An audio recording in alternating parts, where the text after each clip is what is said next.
is just a huge honor for me today to be podcast interviewing Bobby D. Ehlert. Thank you so much for coming on the show, buddy. Pleasure. He's eloquent, innovative, entertaining, and passionate, are words often used to describe Bobby D. His passion for a greater world has led him to a career in being a leader of change. He entered the nonprofit world through stage work as a world champion auctioneer. He realized his passion and skill had a greater purpose. From the stage, he works to make everyone in the room feel excited to participate in change, encouraging donations to flow by driving the mission's moment. He works with, challenges, and cures the problems of donor support. Each organization feels his great passion as he advocates for their specific cause. He has years of experience public speaking, raising millions of dollars of support for nonprofits nationwide. His greatest skill comes from all the education and experience he has to work not just at an event, but in-depth consulting before an event, driving huge changes to cultivate support before he even takes the stage. Working together with organizations and boards to exceed their fundraising goals. Bobby D speaks at and teaches many expert seminars to other industry people to show them how effective their special appeals can be in changing the world. Bobby D creates the perfect mission moment. He works with organizations to find their heart and convey it to their guests. His greatest moment is when he knows that because of their work together, he inspired a guest into a lifetime supporter of the organization, opening their eyes, wallets, and hearts to forever be the change. These goosebump moments are his favorite. Thanks so much for coming on the show. Oh, what a pleasure. So how did you, remember that commercial when we were little? Like the guy had chocolate and he fell down and the other person had peanut butter and he got a peanut butter and chocolate. How did you mix auctioneer and nonprofit fundraising? Well, it's a great story. I grew up in an auction family. My stepfather's been an auctioneer as long as I've been alive. My mom always wanted to be an auctioneer, so she married an auctioneer, and then she became one of the the best female auctioneers in the world. And they lived within the auto auction world. I mean, we're here in Phoenix, Arizona. I mean, there's so many auto auctions. Like the biggest is Barrett Jackson, and then there's other auto auctions throughout. So they worked there. And as we're growing up, we moved to Phoenix about 25 years ago, and I never wanted to be in the auction business. I was like, I'm going to do my own thing. So I went to Arizona State, and I'm going to be an engineer, and I was like, okay, I'm going to kind of do my own world. And then I'm at Arizona State, and of course you had to pay for tuition, rent, beer, all of that kind of stuff, and I wasn't making the money at the smoothie bar, so he's like, well, come out to the auto auction and be my assistant. Okay, so I was his apprentice auctioneer and was working on the floor. They call it a ringman. And then, one thing led to another. This is kind of fun. I've always wanted to be like a disc jockey or a radio personality. I was like, hey, that's kind of a cool space. So being there, I was able to kind of, be within my personality and be able to use humor. And it was fast-paced and it was amazing. And then one thing leads to another. It's like, well, I want to be the auctioneer. So then I went to, Auctioneer College, the Worldwide College of Auctioneering, in Mason City, Iowa. And really? Yeah, it was it's a 10-day course, and they teach you how to talk fast. They teach you all the aspects of the auction industry. I mean, auctioneers, we touch over $3 trillion in assets in a year. I mean, the best automobiles, the best real estate, the best wines, the best art, the best of everything is sold at auction. So then I went to auctioneer school and I became an auto auctioneer. And then as an auto auctioneer, they're always asking, us as auctioneers to come help different nonprofits. And I was able to help a couple little private schools and had done that. And, one thing led to another. And then I was able to help the Make-A-Wish Foundation. And I brought my energy, I brought my excitement, I brought my auction team out, and we had a fantastic event. And afterwards, the organizers came up to us and said, because of what you did and the energy that you brought, we're able to fund 10 more wishes than we did last year. And a light bulb went off in my head, and I'm like, wait a minute. You mean I get to do what I love and what my superpower is, and I get to help change lives and change the world? I'm like, I want to do that when I grow up. So then I started digging in, and just like you as you specialize in different things, and whether dentistry or whatnot. So I dug into the nonprofit fundraising world, and I attained my benefit auctioneer specialist designation from the National Auctioneers Association. There's only 200 of us in the world, so I attained that, and then I built my business, Call to Auction, and now we're out into the world helping nonprofits across the nation. Raising money and inspiring the hearts of the donors to help change the world, and that's kind of how we got into that space. And now this is all that I do. I was doing auto auctions before, but it wasn't really. I mean, it was paying the bills, and it was a great place to practice my auction skills. But then it was, at the end of the day, I wasn't getting the warm and fuzzy. So it's like, okay, what gives me the warm and fuzzies? What's my passion in life? How do I want to help? And that's where becoming a fundraising auctioneer and strategist really came in. And now I'm able to help nonprofits. Even here in Ahwatukee, I'm able to help a bunch and able to do, kind of be their fundraising auctioneer and create that great experience. So it's good stuff. So on Twitter, you're at Call to Action. Call to auction because Call to auction. Auction is action with you in it. Get it? Ha, but undone.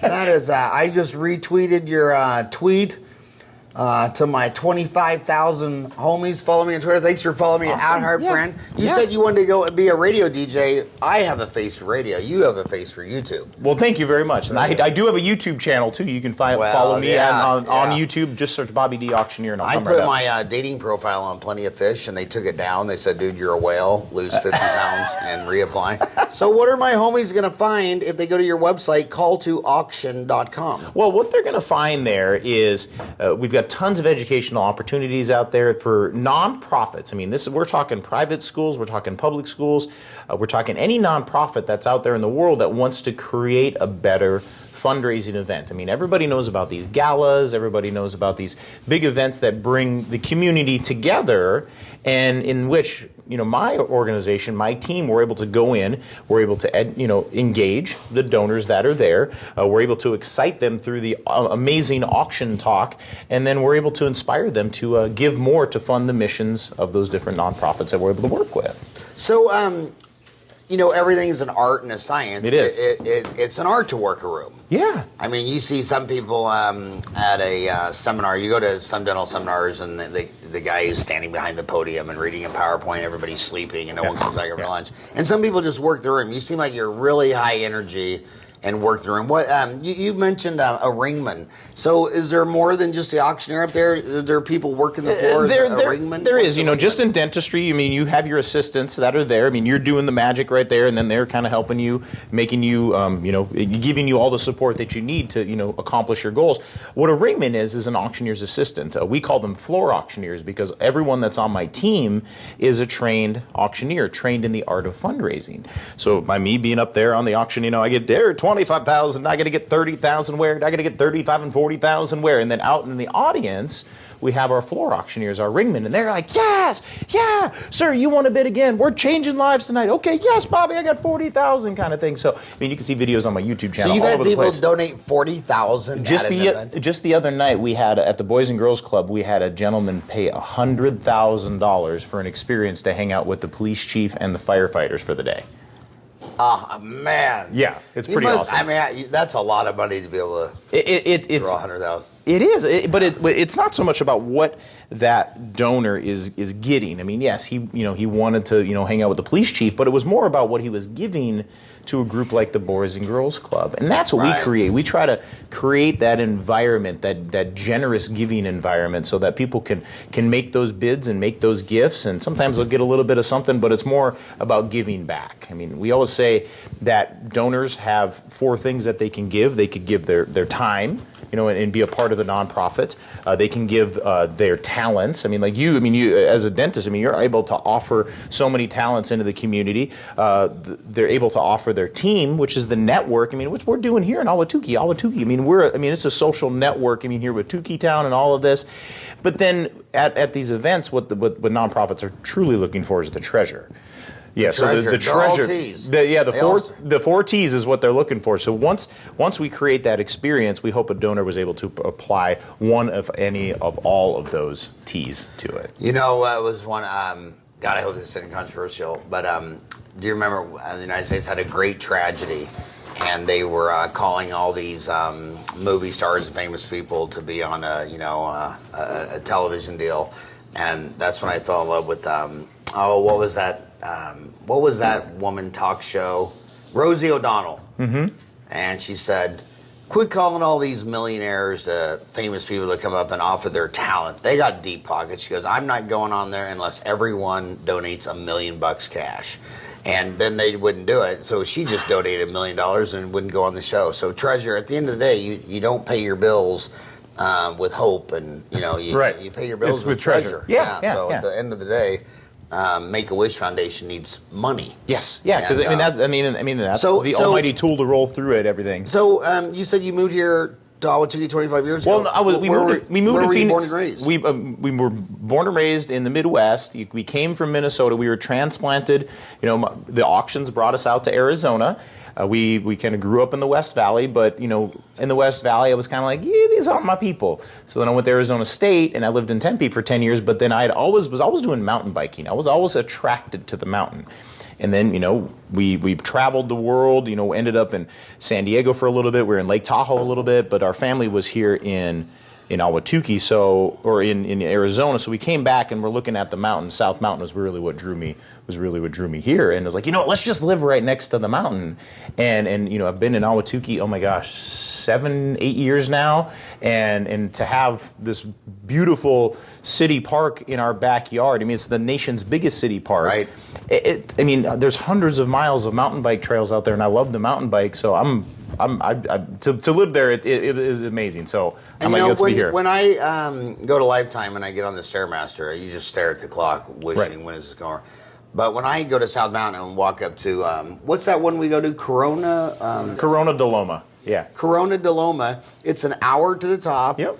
An hour to the back, and not once do I think about how much time I've spent. Right. But when you're at Lifetime, you're just looking at the TV, the clock, right. when it. That is amazing. So you went to ASU, so did I. I had 4 boys. Let's go Devils! The good one went to ASU. The other 3 went to NAU on a snowboard skiing pass. At least they didn't go to U of A. Right. Well, they all got diplomas from UNA, because and if you go to Tucson and if you drive real slow by U of A with your windows down, they'll just throw it. They throw it to everybody, yeah. They'll throw it in their bag. So have you done auctions and fundraising right here in Ahwatukee? I actually have. My 2 boys, they attend Desert Garden Montessori. Great and how school. old are they? 6 and 9. Ah, that's a fun age. Yeah, they're great. And so we've been at that school for a couple of years now, and we absolutely love it. Where's Desert Vista Montessori? Or Desert Garden Montessori is just right over there at Warner and the 10. Oh, okay, by the fire department. Yeah, right next to the fire department. Yeah, it's Desert Garden Montessori. Yeah, we've had several requests for a Montessori. Okay, I can get you in connection with Chantal Walters, who's the executive director over there. She's a great personality, and she has such a great vision for education within the Montessori school. Because a lot of people who have like 3-year-olds at home, they've heard of Montessori, but they don't really know what it is. Once you drink the Montessori Kool-Aid, you're kind of like, yes, it's awesome. My little boys thrive there, and I love the community, and that's what I love about so 2 boys, events. 6 and 9. Yeah, 2 little boys. Nice. Yeah. And you ask about events within Ahwatukee, and Desert Garden Montessori does a fantastic event. They call it the Dream Event. And what that does is it brings the community together and allows them to dream bigger.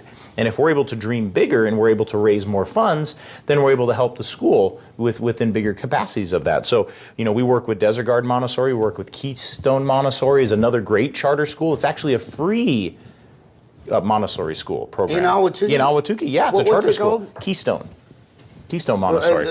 Named after the beer? Yeah, I don't think so. Different. Different, yeah. A different Montessori. Yeah, Keystone Montessori, and it's a charter school? Yeah, it's a charter Montessori school. Where's that at? That's just in between Pecos and Chandler on, I think, like 24th Street. So how come you didn't go to the free one? Desert Garden, we just kind of found, was closer to where we lived, but just when we went and visited both of them, we just felt at home at Desert Garden. Nice. Yeah. And what is interesting is there's actually I just put up a video on my YouTube channel the other day talking about Arizona residents. I'm not sure if you knew this or not, but there's $4,700 in tax credit available. Are you maximizing your Arizona tax credit? For school? There's 5 different there's five different Arizona tax credits that are available. So are you writing a check back to the Arizona Department of Revenue every year? Yeah. Okay, we need to stop that because you have $4,700 available. You can, especially if you file jointly, you can give to a public school foundation, you can give to a private school foundation, you can give to a veterans foundation, you can give to a foster care foundation, and you can give to a nonprofit foundation of your choice that's eligible, and you can write them a check, and that's a 100% dollar for dollar tax credit that comes right off of your taxes that you owe to the Arizona Department of Revenue. And what's neat about being a part of Desert Garden Montessori, they work with the Arizona Tuition Coalition, and you can make a donation on the name, on behalf of one of my boys, and then they receive a scholarship for that. So by me having a fantastic network, and I make, asks to my network of friends, and if you are paying an Arizona tax, you know what, why not make a contribution here? You make a deduction, you help my boys, you help my kids' school. Everybody wins in that. So if Tukey, if you are paying Arizona taxes, whether you're an individual or a corporation, you can pay into one of these and receive that tax credit. It's pretty cool. I just found out about this. On Tukeetown, we have different categories because one of the problems with existing social media like Facebook and Twitter and LinkedIn, it's not organized by deal. And right. one of the categories we have is nonprofit, volunteer, do good. I wish you would go to charitable nonprofits. Desert Garden, Keystone, there was a couple schools that were able to help. We helped the Summit School as well. But there's a couple little nonprofits here in Tukey that we even know about. There's a group called Love I Am. And I want to get you get you connected with Darity. Okay, they are doing some amazing work with kids that are LOVE. Yeah, Love I Am. Yeah. But what they do is they have a camp that the kids with congenital heart defects are able to attend this camp, and they'll be surrounded by other kids just like them, and it's a parent network as well too. But they they're providing that support for those. That's them right there. Yeah, Love I Am. Yeah, and that's where's Darity? She's right there in the white. We'll send her over and talk about it. I will. I'll get you connected with that. And by the way, that's loveiam.org. I said it's loveiam.org, not .com. Yeah, loveiam.org. But they're one of the groups that we've been able to help accentuate their fundraising event, to really tell their story, share their mission, and then again, we inspire their donors to give. Before they started working with us at Call to Auction, they were raising like 10, 20,000. Everybody has the silent auction, right? And you see that, and it's stuff and whatnot. But we all have enough stuff. We don't really need stuff. We just want to give to a great group like Love I Am. So what we're able to do is be able to tell the story. This is all the great stuff that's going on with Love I Am. Here's the lives that we're changing, the kids, the parents, all of that, and great auction items. We do the fast talk, 25, 3, I got to get 35 right there. Sold. Thank you for helping us. But what's most important about that is at the end of the night, we tell a story about one of the children that was able to come to the camp, and their life was changed. And now, friends, we're all gathered here as a community, and we would like to offer an opportunity for you to give at a level that's inspirational to you. And it could be $10,000, it could be $100, but everybody's able to make a contribution, and all we do is we ask for them to raise their card at a different level, and we call off those numbers. And what ends up happening, we create a collective and contagious giving environment. We raised $100,000 in 10 minutes. For Love I Am? For Love I Am. Holy moly. By just people giving for giving's sake. Wow. Yeah. Well, the difference between a silent auction and what you're doing is, why do people like scary movies? They want to feel something. That's right. Why do they like roller coasters? They want to feel something. That's right. And when you're sitting there at a silent auction, you're all by yourself. If you're not going to secrete dopamine and serotonin and oxytocin, if you're not going to feel something, you're not going to get caught up in the mood. And those are my favorite drugs. And it's true. And so what you're making them is you're making them feel something. That's exactly right. Good. So then they make a change and they give. And you're right. And that's, like Maya Angelou says, you're going to forget, or people are going to forget what you said, people are going to forget what you did, but they're never going to forget how you made them feel. And that's where we get to come in and are able to work with groups and inspire that giving feeling and letting them to be a part of the community. And now, like you say about social media, is that the technology is really separating this world, is that we're going to stay home and we're going to be on our social media and we're going to pretend like we're connected with our phones. But in actuality, we're not. We're getting further apart. But what special events are doing, especially with the nonprofits, it's bringing the community together. It's a network opportunity for, hey, I do this and I do this. Oh, we should connect here. But then when that community comes together, it's creating social change, because everybody is giving whatever they can give to a group like Love I Am or like Desert Garden Montessori. And it's those nonprofits, it's those private schools and those public schools that are truly transferring the money. We're transferring that treasure, and we're changing lives with that. We're transforming lives with that. So we're transforming treasure into change. And at a special event like that, we're able to truly do that. And there's so many when you gather a community like that, that's where that's where business gets done. I mean, you're networking, you're meeting people, you're like, here, this is what I do, this is what I specialize in, this is what I can help you with. And tell me about what you're doing. I mean, just here with Tukeetown, I mean, you're bringing a community together, and that's what special events do, is they bring that community together, and then you bring in an amazing auction team or fundraising team to come in and excite them and engage them and inspire them. Then now everybody's even that much more connected because we've all have accomplished a great goal collectively. I mean, and that's what community is. I mean, you think back in the early days of the cavemen, they gathered together and everybody brought something to the table to help for the better good of the tribe.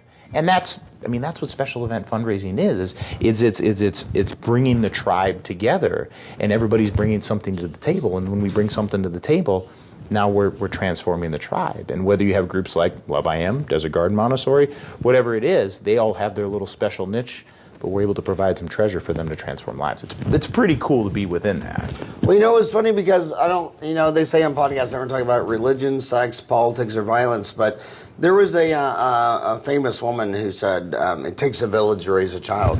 And it was amazing how many people thought that was insane. And they're like, no, I don't, it's like, no, it does. It takes a village. It takes a village. If you think you're an island, you're out of your mind. I mean, you need schools. Like Montessori's next to a fire department. I mean, do people ever comprehend that we have 2 fire stations on Chandler and right there, 40th and Warner. Yeah. They're anywhere in Ahwatukee in 2 minutes. That's right. And police and schools and churches and nonprofits and auctioneers and healthcare providers, and it takes a village. It really does, and it's how all of us interact within that village is which we are supporting each other. And once everybody kind of starts, we're so again, like it's just, we think we're connected on social media, but we're not. We're hiding. Come out of hiding. Come to an event. Be a part of the community. Go and meet people and be engaged within that. And again, everybody has the 4 T's that they can provide. We have talent. We can share our talents. We can share our time. Go volunteer. Go be a part of one of these schools or be a part of these nonprofits. Team. That's what we're talking about. It's team is our network, is our community that's coming together. And then maybe if you have some treasure, where maybe it's a little treasure, maybe it's a lot of treasure, or anywhere in between, but at least by working with one of these organizations that they're able to transform your treasure into transform lives. We were talking to a kid, how many, when you raise 4 kids, how many kids, when you're raising kids and they're teenagers, will tell you on a Friday night, I'm bored. And then people find out that on Friday nights, like at Grace Community Church, they have a food bank. Yeah. And then some 14-year-old kid will realize instead of staying home playing video games, I'm going to go work at the food bank. Right. And they're right next to a senior citizen with all these life stories. That's right. But there's a lot of psychology on that. They say that we do gifts all wrong. That the psychologists have researched that receiving a gift is very, very minimal satisfaction. But if you gave that person money and you shared an experience, it's far greater. Oh, it is. But when you give and help another human, it's the greatest reward deal. That's right. So instead of giving someone a wrapped up present, it's actually better if you go do something with them. Go hike South Mountain, go ride a bike, go to dinner. But when they go to an auction, they feel like I'm helping that kid. Yeah. Who, through no fault of his own, was born with a congenital heart defect. That's right. That's when you feel the best. Yeah. So you don't want a trinket, some knick-knack. We're not selling stuff. We're selling hopes and dreams is what it is. And it's that chance for the donor to not only transform that organization, with their gifts, but like you said, it also changes them internally. And like you say, you're releasing that dopamine and that serotonin. It's really the front right of the brain. It's that pleasure center is when that happens. And when you raise your hand at an auction or at a fundraiser and you say, I want to give, I'm gonna make something happen. That's where that transformation happens. It's not a transaction where like we're on Amazon, okay, and it shows up at the house the next day. It's not a silent auction where you're on the page and you're like, okay, that's a transaction. It's not writing a check, but it's a true reaction. It's a giving reaction when you raise your hand. So is eBay technically an auction? Yeah. The stock market's an auction. All an auction is it's a competitive bidding environment to find true market price. It's a competitive. Say it again. It's a competitive bidding environment to find true market price. Because what I was getting at is, if you were on eBay by yourself on a computer or your phone, or you were on a stock market site or buying stock, that's very different than when you're at Barrett Jackson or you're there when you're in a room. Right. The excitement. Yes. The 1 + 1 = 3. All the people, the excitement probably raises the price. It does. It's that energy that's in there. I mean, it's that kinetic energy. Everybody's just we're all electrical beings, and when you put that in a space like that, and then you add lights, and you add sound, and you add that that rhythm and that beat and that tempo, and then the tempo of the auctioneer. We're gonna have a good time. We're gonna raise a lot of money. It's gonna be here. We're changing lives tonight. Let's go ahead and bid. It's that. It builds within that. I mean, it's a theatrical performance. So where do you have this performance in Ahwatukee? Where do I have? Well, I have them all over the place. In Ahwatukee? Yeah, we do them all over the place. Give examples. Well, I worked with the Chamber of Commerce. Desert Garden is doing their big Dream Gala here at the end of the month. But who's doing that? The Desert Garden Montessori is doing their Dream Gala. But is it going to be at their school? It'll be at their school, yeah. Okay. Yeah. Do people? What if someone's listening to you and think, well, I don't have a place to do it? Are there venues? So event spaces. This is actually, we do a lot of events at the Wild Horse Pass, which is, just south here of Ahwatukee. There's a couple other venue spaces that, organizations are able to go out and use. I mean, it could be even something just as a big park. You could have a venue, have an event. But Wild Horse Pass is a good one, huh? Yeah, I do a lot of events out there. It's actually exactly 6.0 miles from this house, so it's not far. Oh my gosh, yeah. And so we do a lot of events at the Sheraton Resort or at the casino, the Boys and Girls Club. Sheraton Resort. Yeah, well, you have Is that the Four Seasons on Elliott and I-10? No, keep going. It's so you have the casino, and then you have Wild Horse Pass, which is even further back in there. That's the actual resort. But then you have the new casino that's up there too. So it's kind of that's the Sheraton. Yeah. Oh, okay. I did not know. So the Wild Horse Pass has a Sheraton. Yep, and it's a beautiful, beautiful resort. It has one of, I think, Arizona's only 4 Michelin star restaurants in there. It's Aria. If you haven't been, you got to go. I took my mom there, and it is so amazing. I've never seen it before.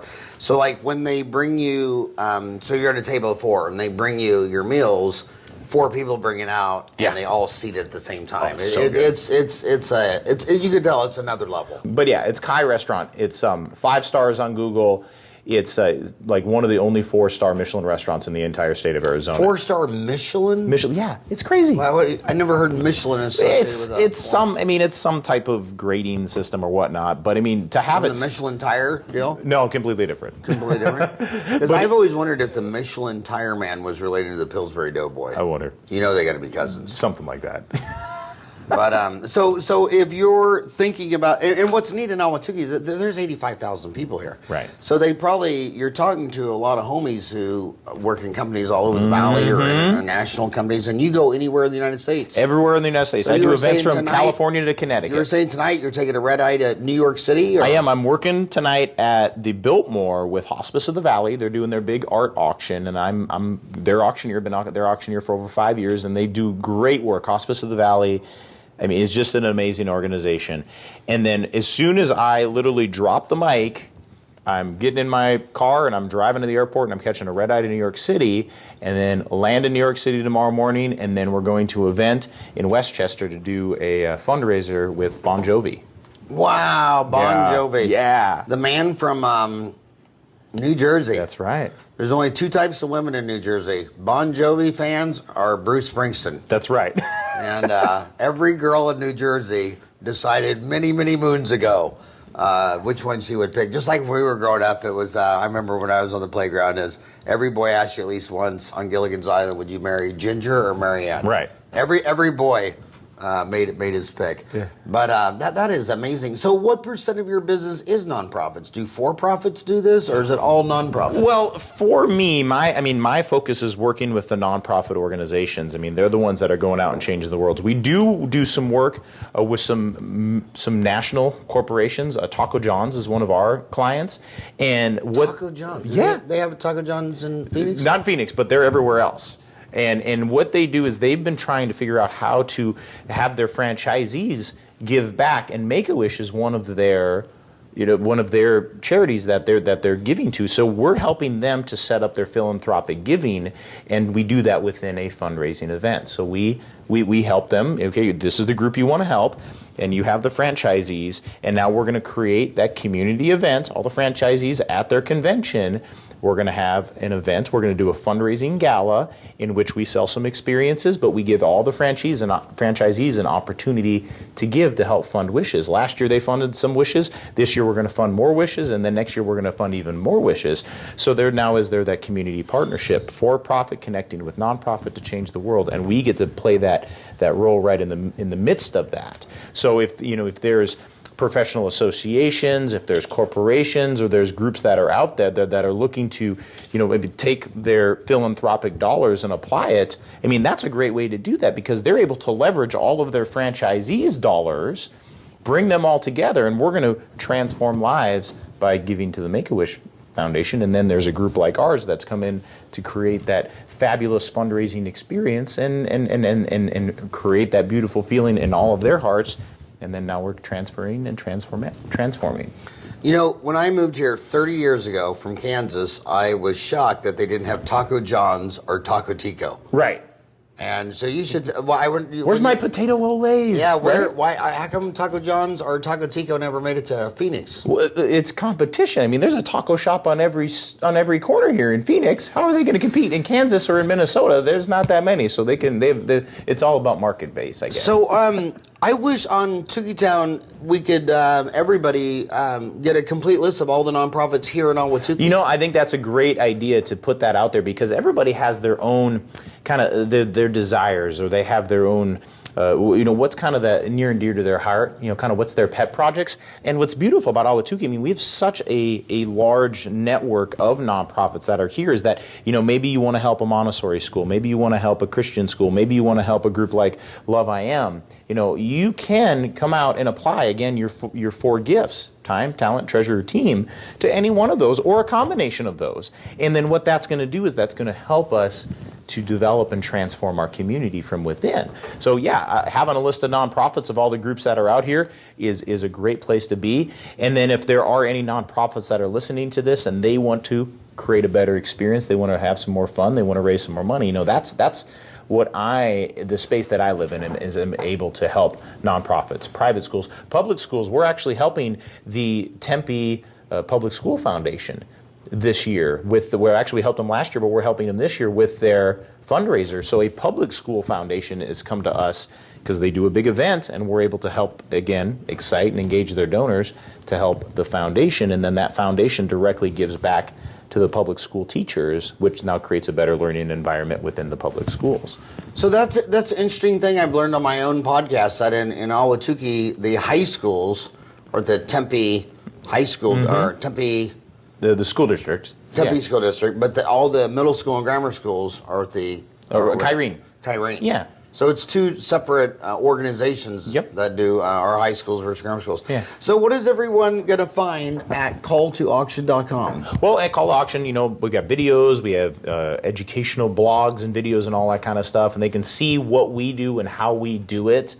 There's actually a brand new business that my partner in life and love and business we just developed, and we call that Inspire Hearts Fundraising. And what Inspire Hearts Fundraising is a bit offshoot, like Call to Auction, because auction is action with you in it, and it's all about auctions, and we talk about fundraising there. Who's your partner? Her name is Erin Ward. She's not on that website. But oh if you my gosh, does she know that she's not on your website? Well, she is in the East Coast, and she has star benefit auctions, so we kind of draw the line down the Mississippi. We take care of the West Coast, she takes care of the East Coast when it comes to fundraising auctions. But what we've done is we've combined our energies, and we've created Inspire Hearts Fundraising. It's 2 hearts coming together. Is that a separate website? It is, yeah. InspireHeartsFundraising.com. Inspired Hearts Fundraising? Yeah, and within that, remember we talked about the paddle raise earlier, giving people an opportunity just to give philanthropically and not giving to get, having the stuff.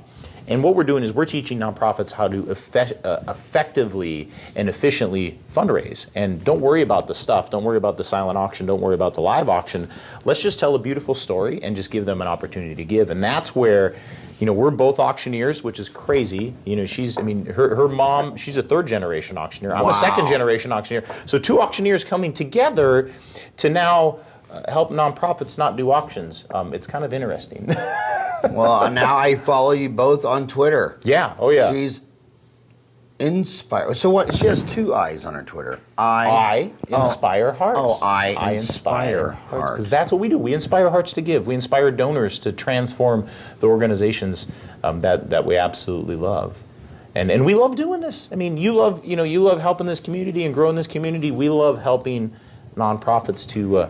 I really want to get you on the show because in dentistry, I've gone to in 30 years, I've gone to a gazillion fundraisers for Oral Health America, mouthcancer.org, all these things. I've never seen an auction. In one of them. I am going to scare... They all have the same thing. They have a table and they have frame pictures or things, and they have a deal, and you write down your price, and then someone else might come in a lower price. It's stuff. But nothing exciting. Nothing exciting. And again, you're looking at that stuff, and you're like, well, that's a cool picture of whatever, it's a guitar, it's a picture, but stuff. Where do you put that in your house? It's stuff. It's like when you go on a cruise in the Caribbean, when you're in Jamaica, you get caught at the moment, you're like, oh, I'm going to buy this yellow, purple, green thing, and it's so cool that you get home and you're like, I think I was drinking in Jamaica when I bought this. Yeah. So I think that you have a lot of territory in dentistry. Well, here's something that's scary is those are missed opportunities that those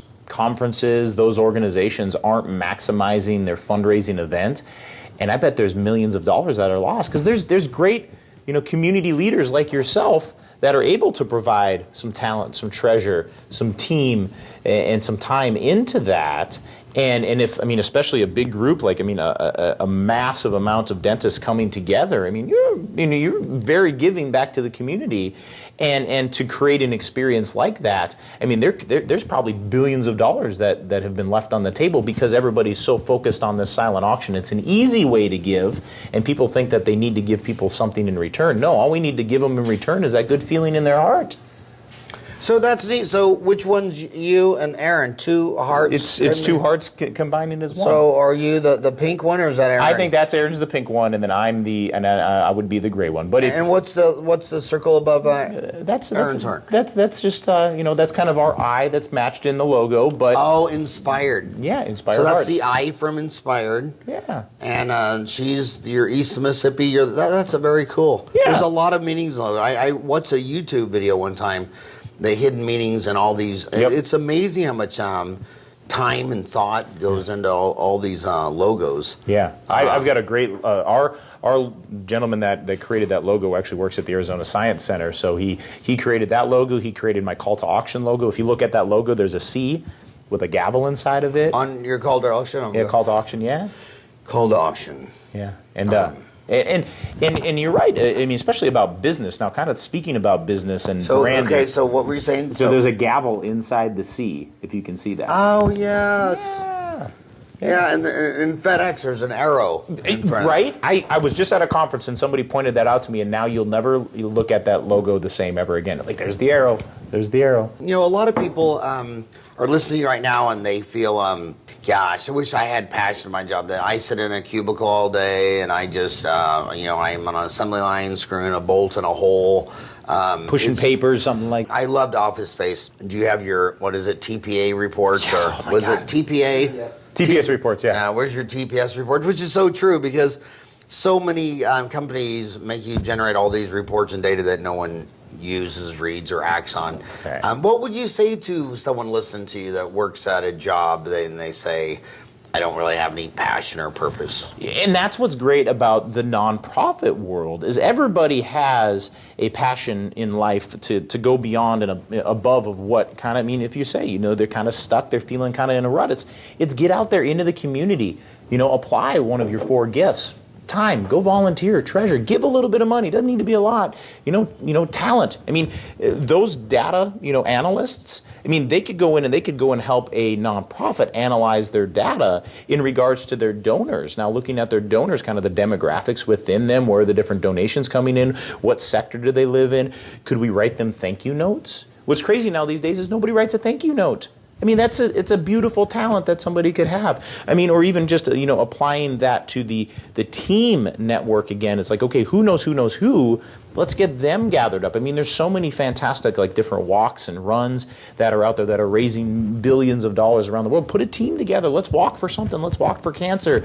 Let's walk for HIV/AIDS. Let's walk for something and create that social movement and let's get out of our box. I watched a TED Talk of a mathematician, and when mathematicians are trying to get their PhD, they want to take a huge data set and try to find some algorithm puts order. It could be weather, stocks.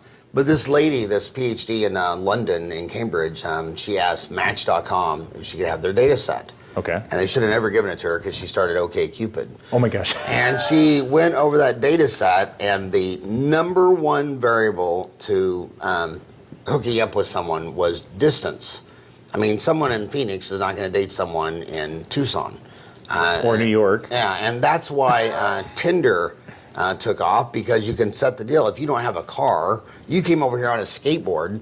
I came over on a one wheel, which is totally different. Okay, well, you're going to have to get that one wheel explained, because that blew my mind. He came all the way from Batch. It's about 3 miles. Yeah, about 3 miles. Yeah. But, and the point I'm making is that a lot of people say, well, I want to do charity, but I don't know if I really have the time or logistics to drive to downtown Phoenix or to some other place. And I don't think they realize there's poor people in Ahwatukee. There's food pantries in Ahwatukee. There's several food pantries who need volunteers. Yeah. The grocery stores, Fry's and Safeway and all that, they've already said, here's our spoiled food, our expired food. Right. Like when we were little, my mom and dad were Catholic, so they had 7 kids in like 3 hours. And so we didn't have any money. And my mom would go to the Rainbow Bread and the Wonder Bread 3-day-old store. But my God, they bring home zingers and all this stuff. There wasn't a kid on my block that was, and Mom would make that drive, and all the kids in the neighborhood couldn't believe they were getting all the free zinger. Remember those red sparkled things, and I forget those snowballs and snowballs. Yeah, oh my God, you're giving away your age if you know what a snowball is. Well, but the thing is that I grew up in a Catholic family in Minnesota, and my mom and my dad, they divorced when I was 6, and Mom went to the bread store, and we took advantage of that, and yeah, you're right. There's so many opportunities. So if you're sitting at a desk job and you don't have passion or purpose, because everybody has to do something. I mean, somebody has to pick up the trash and the poop in the park or do some accounting task.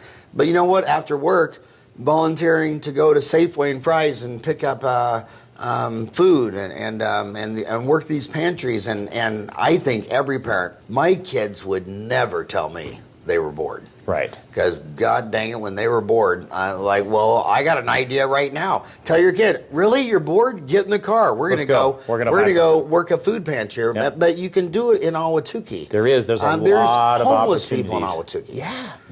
There's homeless people. I've lived out here 30 years. I think a lot of people, when they come home, they have an automatic garage door opener. They go in their house, they shut the door. They're really isolated. But if you get out and about these communities, stop and talk to a policeman. Yeah.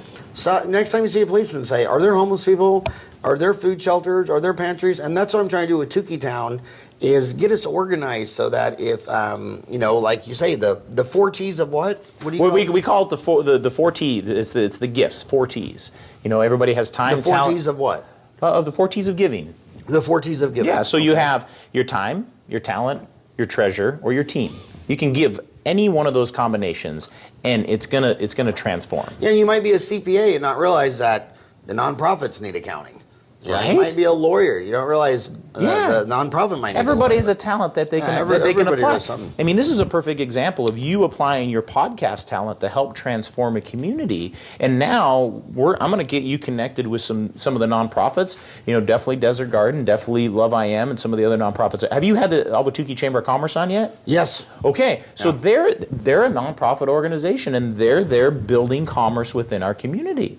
So that's a perfect example as well too, to where you're using. So what do you think are all the pillars of a community? Because one would be commerce. Definitely. One would be schools. Yes. One would be churches. Churches, yeah. One would be healthcare providers. Yeah. And then commerce. I mean, is it basically I think you got to put nonprofits in there as well too. Nonprofits, because the nonprofits, the different different organizations that are within there, it all works together collaboratively. Everybody's that commerce fills the business need, school fills the education need, churches fill that spiritual need, health fills that we need a healthy well-being. You said churches was spiritual. Spiritual, yeah. And go on. What was the other one? Okay, so school is your education. That makes the world a smarter place. Commerce is where business, it gets done. That's how we have there. Health keeps that healthy, body, and then you have the nonprofits that support those that need the different services, because government, and we might need to put government in there as another pillar. Leaders. Government provides services, specific services, the roads, the fire department, the police, those different things. But where nonprofits come in, they fill that gap of where government leads, that misses. For 30 years, I've asked patients, so are you going to vote? I didn't say them, who are you going to vote for that? Are you going to vote? And it's amazing how for 30 years you take they say, I don't know who to vote. I mean, I just see these signs on the corner. I couldn't pick the person out of a police lineup. Right. All you know is, what's the one, the Italian name, DeCiccio? Yep. Yeah. And then you say, well, who'd you vote for? And they'll say, DeCiccio. And I'll say, well, why? I don't know. He had the best marketing. Yeah, I mean, I see a sign, I recognize his name, and now those guys could come on the podcast. They should be coming on this podcast. And then HOAs are totally evasive. Like our HOA, guess when they had this quarter's meeting? Valentine's Day night. What? Wait a minute. Who did the math on that? Well, why do you think they would have it on Valentine's Day? Do you think they really want to hear a bunch of people coming and complaining about the neighborhood? It's not making it easy for people to come and be a part of that. So they'd rather have it on Halloween, on Valentine's, or Easter, Hanukkah, and Christmas. But now somebody can go to an HOA meeting and do what you have. I don't know how they could say, but anyway, he's got a little tripod with a camera. Now you could go to an HOA meeting and boom, or the hearings on the golf course. We have a dead golf course, the Lakes. And every patient I talk to says, well, I don't know what to do. I see these signs. I call the number. I leave a message. I don't know what to do. Right now, there's some huge decisions. One of the things that makes Ahwatukee the most amazing is that it's just a cul-de-sac. We're between South Mountain, the Gila Indian Reservation, I-10. There's only 4 ways into this. That's right. You can only get in here. Elliott, Warner, Ray, Chandler. And that's one of the reasons you don't have a lot of crime, because if you look at data on, say, bank robberies, they choose the bank that they can rob and then jump right on the interstate and drive 90 miles an hour. So if they robbed a bank down in the Ahwatukee foothills, they ain't getting very far. They might not even, they might get lost before they find I-10. Hey, I got lost on the way here. but now the 202 is going to have 3 more exits. So we're going to go from 4 ins and outs to 7. But people don't know, well, where are they going to be? And then the government might hold a hearing, but they didn't know about it. Or it was on Valentine's Day. Now you could go to that deal with your little tripod and your camera and say, here's the meeting on the Lakes Golf Course. Here's the meeting. Like the Lakes Golf Course, they've had, in the Ahwatukee Foothills News, there's been several court cases. But now somebody who's an active citizen, because the days are user generated. I mean, you're gonna have to be your own reporter. You're gonna have to be. Well, we're doing our own television show right now. We got a radio show. We got a television show. I've got a television program. I always wanted to be on the TV, so I decided to make my own television channel. And what do they follow you on YouTube? You just look up Bobby D Auctioneer. Bobby D. Auctioneer. And I come up and I kind of share, like you say, being a part of that community and in what I'm seeing, kind of the day in the life of what it means to be an entrepreneur, auctioneer, father, adventurist. I mean, I'm on South Mountain all the time making videos up there, but but like you're saying, is Can I tell you my South Mountain fantasy? This is a true fantasy of mine. If I ever make enough time and money, I want to get a group of trappers to trap down the coyotes that I've been listening to for 30 years and put a GoPro on them. Okay.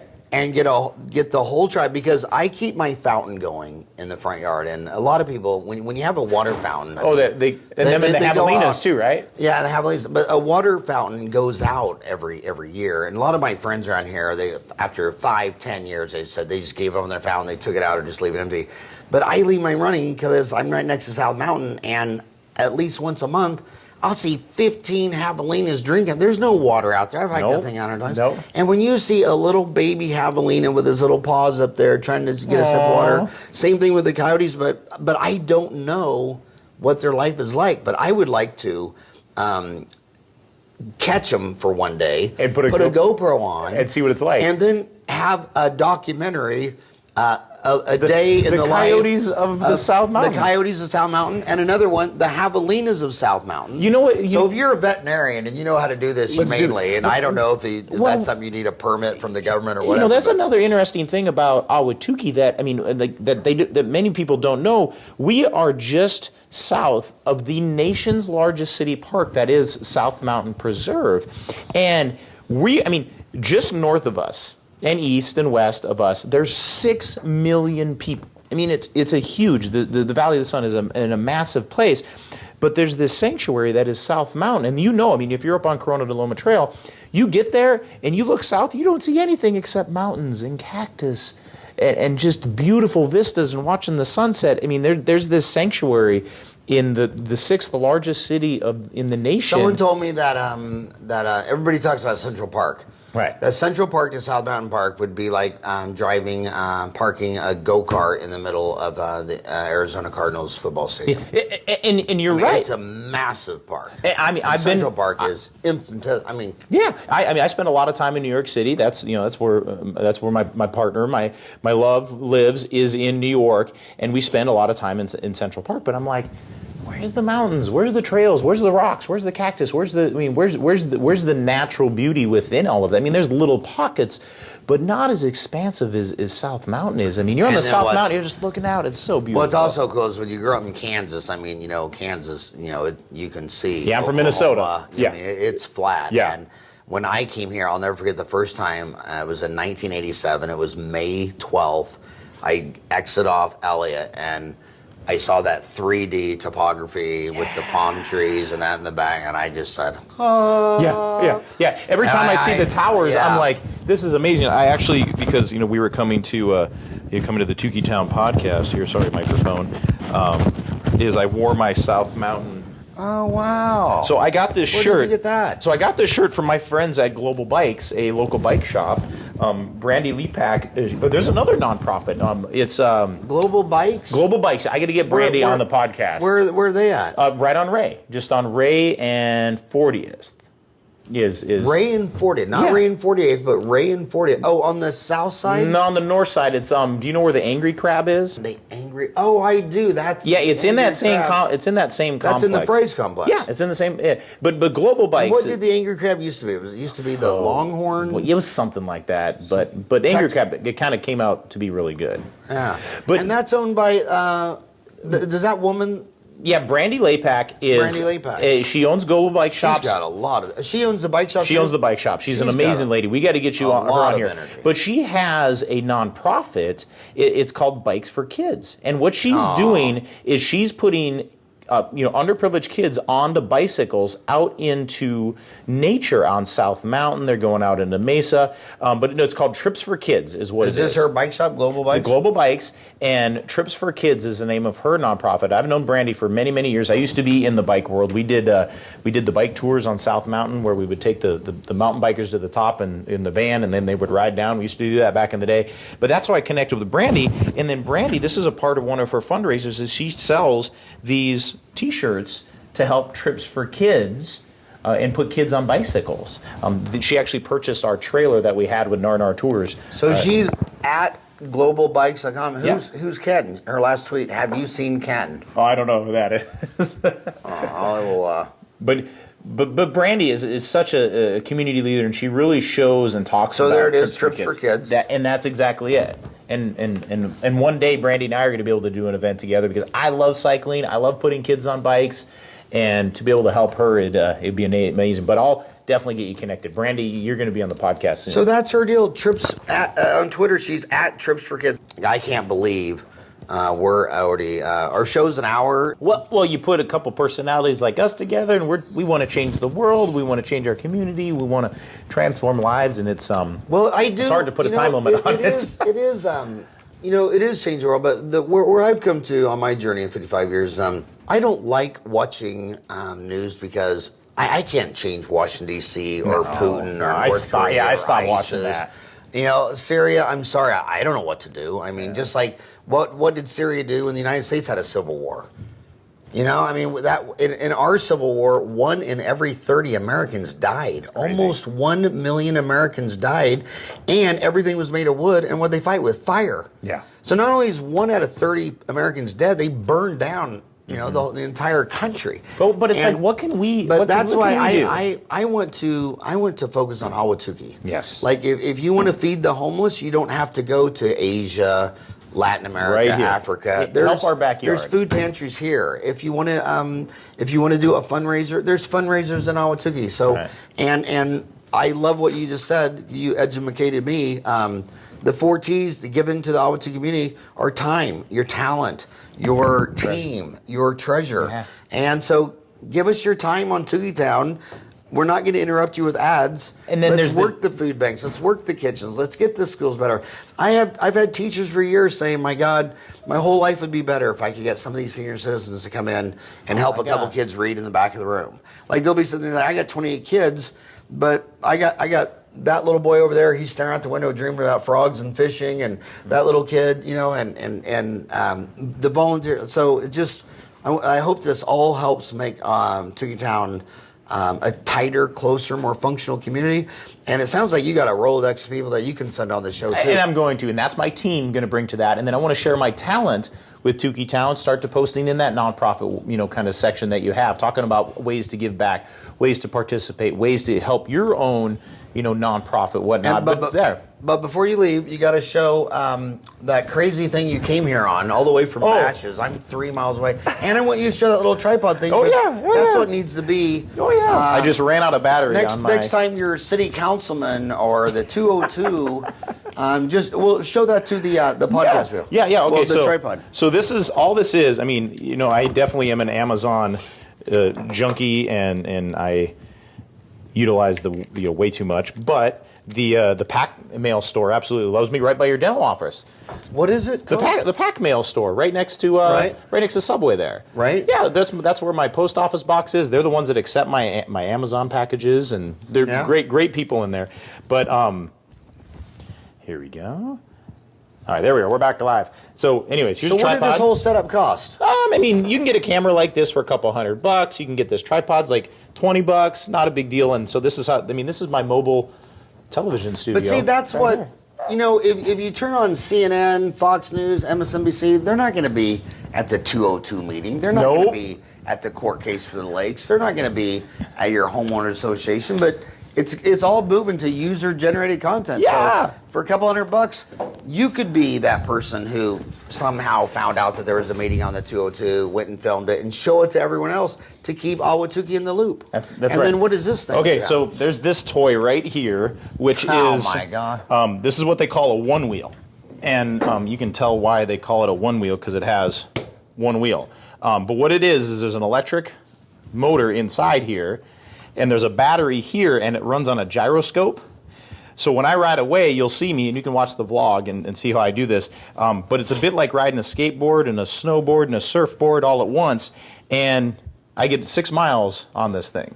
So I rode here, charge it up, takes 20 minutes to charge, and then I ride home. That is amazing. And where did you find this at? Well, there's a shop up in Tempe, Riverbound Sports. This is where I got it from him. They're actually coming out with a new version. They have one with 18-mile range on it. Wow. It's crazy. Now, not only will it ride on the streets, but it'll ride on the trails too. Like, I've rode on Desert Classic with this, and hikers are like, "What is that? That's crazy!" But yeah, it's a fantastic commuting transportation device. It's I mean, you charge it by battery. I mean, it didn't cost me any gasoline to get here, and it's fun to ride, and it's a rush, and I love the skateboard, snowboard. Ryan, you ought to film him going away, and we'll put that on Tukeetown. Well, Can you do that, Ryan? That is so cool. Well, let's go do it. Love it. Thank you so much. Oh, what a pleasure, man. Oh, man. Ryan, thank you much. I am out of here. Here we go. Thanks again, Tukeetown. Gosh, that is so cool. There goes Bobby D.